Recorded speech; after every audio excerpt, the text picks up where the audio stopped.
নমস্কার বন্ধুরা, আজ আমি হাজির হয়েছি আবার একটা রেসিপির সাথে। আজ আমি আপনাদের সাথে শেয়ার করব ছানা ছাড়াই মালাই চপ। এটা খুব সহজেই ছানা বানানোর কোনো ঝামেলা ছাড়াই মাত্র 10 থেকে 15 মিনিটের মতো বানিয়ে নেওয়া যায়। সামনেই রাখি বন্ধন, এই রাখি বন্ধনে নিজের হাতে বাড়িতেই তৈরি করে ফেলুন মালাই চপ। বাড়ির সকলে প্রশংসা পাবেন। আসুন তাহলে রেসিপিটা দেখে নেওয়া যাক। আমি ওভেনে একটা কড়াই বসিয়ে দিলাম, এর মতো 500 ml দুধ নিয়ে নিলাম। দুধটা আমি ফুটিয়ে নেব। এবার আমি 2 হাতা দুধ একটা বাটির মতো তুলে সাইডে রেখে দিচ্ছি।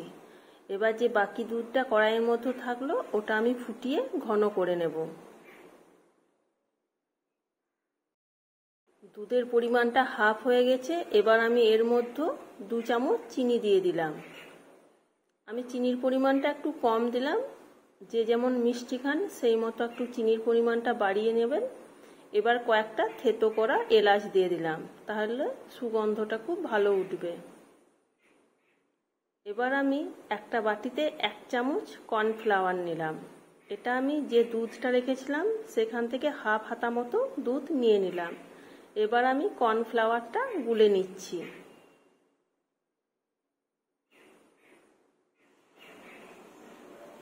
এবার এটা আমি এই দুধের মধ্যে দিয়ে দিচ্ছি। এবার অনবরত দুধটা 1 থেকে 1.5 মিনিট মতো নাড়াচাড়া করে নেব। না নাড়াচাড়া করলে তলাতে ধরে যাবে। মালাইটা রেডি হয়ে গেছে, দুধটা অনেকটাই ঘন হয়ে গেছে। এবার আমি এটা নামিয়ে ঠান্ডা করে নিচ্ছি। আবার আমি কড়াইয়ে 500 ml দুধ দিয়ে দিলাম। দুধটা আমি জাল দিয়ে ঘন করে নেব।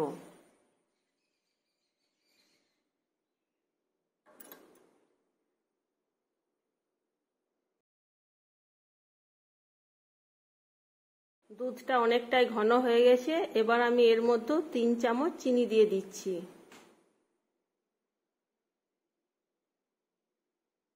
10 টাকা প্যাকেটের 1 প্যাকেট গুঁড়ো দুধ দিয়ে দিলাম ও হাফ বাটি কাজু গুঁড়ো করে নিয়েছি, এটা দিয়ে দিলাম।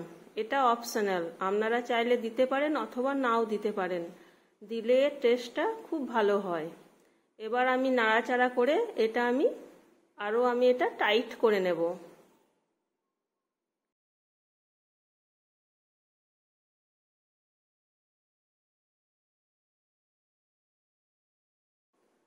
মাওয়াটা রেডি হয়ে গেছে। এবার আমি এটা নামিয়ে ঠান্ডা করে নেব। আমি কয়েকটা স্লাইস ব্রেড নিয়েছি। এবার ব্রেডের সাইডগুলো আমি কেটে বাদ দিয়ে দিচ্ছি।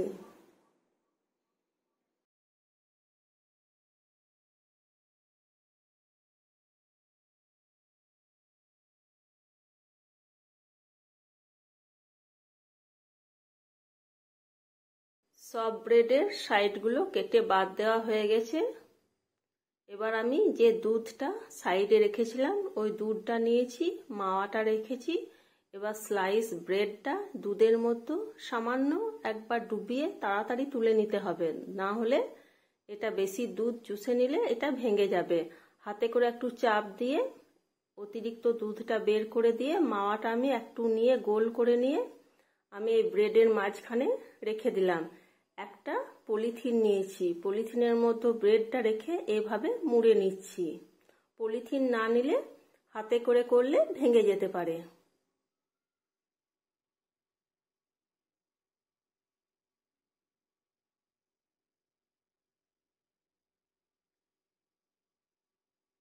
এই যে একটা রেডি হয়ে গেল। পরেরটাও আমি ব্রেডটা দুধের মধ্যে একবার তাড়াতাড়ি ডুবিয়ে উঠিয়ে নিলাম। একটু হাতে করে চাপ দিয়ে অতিরিক্ত দুধটা বের করে দিয়ে আমি এই মাওয়াটা মাঝে নিয়ে দিয়ে দিলাম। এবার আমি পলিথিনের মধ্যে এটা আমি মুড়ে নেব।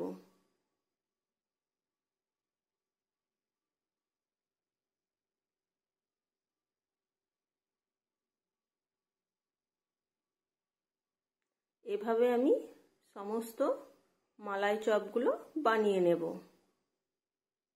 দ্বিতীয়টাও রেডি হয়ে গেল।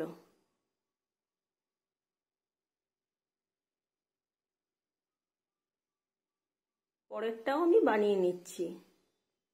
এগুলো বানানো খুবই সহজ।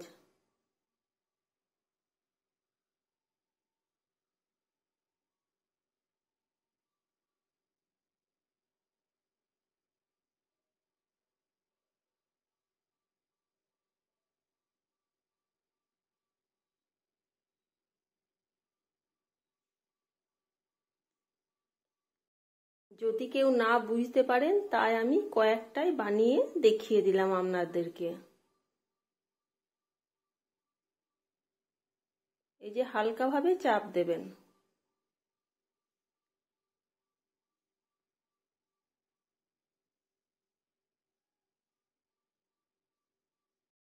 সবকটি বানানো হয়ে গেছে। এবার যে মালাইটা আমি রেডি করেছিলাম সেই মালাইয়ের মধ্যে এক একটা চপ আমি এভাবে ডুবিয়ে দিচ্ছি। চামচের সাহায্যে এভাবে একটু ওলট পালট করে নিচ্ছি হালকাভাবে। এবার এটা আমি তুলে নেব।